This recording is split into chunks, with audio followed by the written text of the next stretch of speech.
Right, should we make a start? Can I just say welcome everyone. It's really fantastic to see you here, and thank you very much for being here. Obviously I want to say a particular welcome to President Zelenskyy, Volodymyr. You heard, I think, last night when you arrived at Downing Street, the crowds outside cheering. That was totally spontaneous. They had learned that you arrived, they knew you were visiting, and they wanted to come and show the strength of feeling in relation to Ukraine. And so I think we hope you know that we're all with you, people of Ukraine, for as long as it takes, and everyone around this table. So it's very, very good to have you here.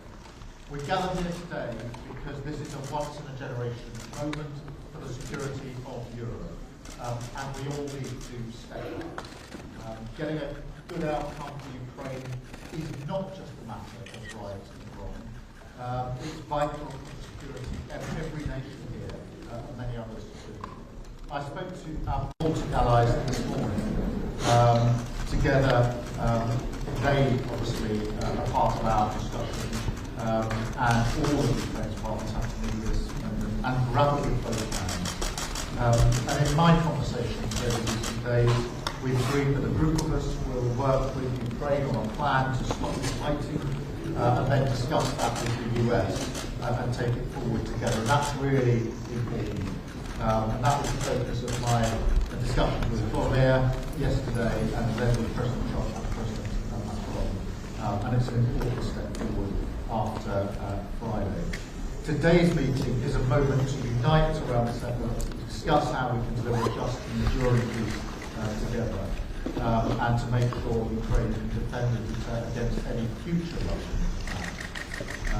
And we're going to discuss how we can deliver more support to Ukraine now, because even while Russia talks about peace, they're continuing their relentless aggression. So that's the agenda, and we need to agree what steps come out of this meeting to deliver peace through strength for the benefit of all of us. For 4 years in the United States of America, we had a president who stood up at press conferences and talked tough about Vladimir Putin, and then Putin invaded Ukraine and destroyed a significant chunk of the country. The path to peace and the path to prosperity is maybe engaging in diplomacy. We tried the pathway of Joe Biden of thumping our chest and pretending that the President of the United States' words mattered more than the President of the United States' actions. What makes America a good country is America engaging in diplomacy. That's what President Trump is doing. Can I ask you? Sure. Yeah? Yeah. Okay. So he occupied our parts, big parts of Ukraine, part of East and Crimea. So he occupied it on 2014. So during a lot of years, so I'm not speaking about just Biden, but those time was Obama, then President Obama, then President Trump, then President Biden, now the President Trump, and God bless, now President Trump will stop him. But during 2014, nobody stopped him. He just occupied and took. He killed people. You know what the contact 2015. 2014. 2014 and 2015. 2014? Yeah. So I was not here. Yeah, but that's exactly right. Yes, but during 2014 till 2022, the situation the same. The people have been dying on the contact line. Nobody stopped him.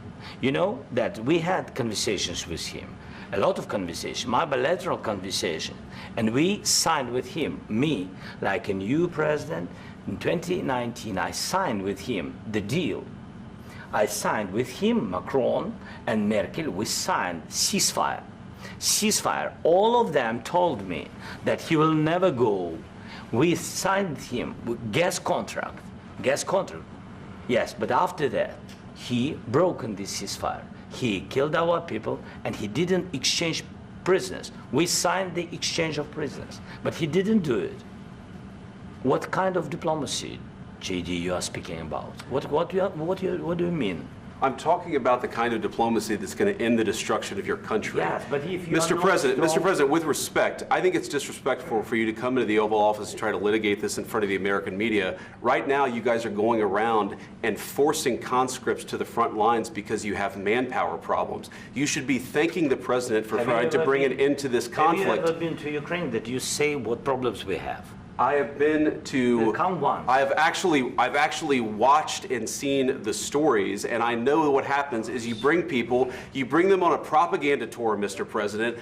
Do you disagree that you've had problems bringing people into your military? And do you think that it's respectful to come to the Oval Office of the United States of America and attack the administration that is trying to prevent the destruction of your country?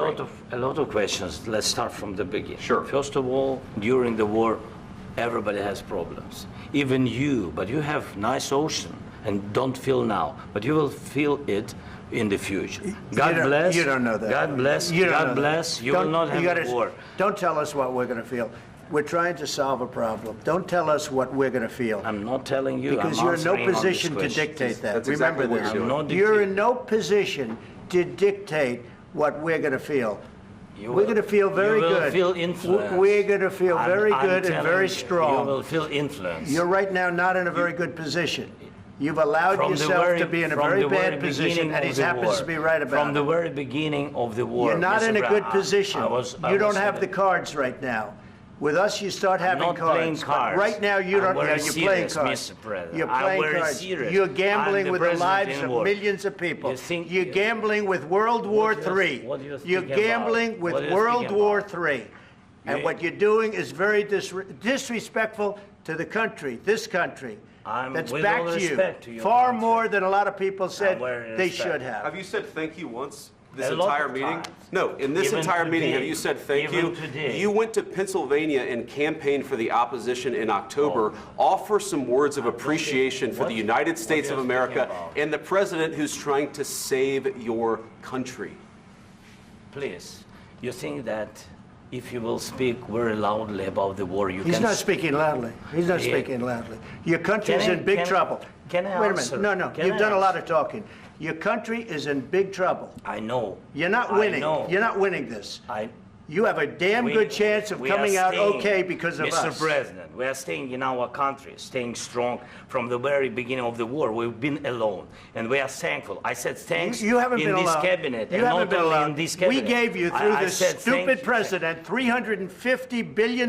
You voted We gave for you your military president. equipment, You and you voted men for are your brave, president. but they had to use our military. What about if, West if Indies? you didn't have You our invited military me- equipment, you invited if me you to didn't speak. have our military equipment, this war would have been over in 2 weeks. In 3 okay? days, I heard it from Putin. In 3 days, this is something Maybe new. less. In 2 weeks, of course, yes. It's going to be a very hard thing to do business like this. I tell you. Just say thank you. I said a lot of except times that thank there, you except to that, American people. except that there are disagreements, and let's go litigate those disagreements rather than trying to fight it out in the American media when you're wrong. We know that you're wrong. But you see, I think it's good for the American people to see what's going on I over understand, there. sir. I think it's I very understand. important. That's why I kept this going so long. You have to be thankful.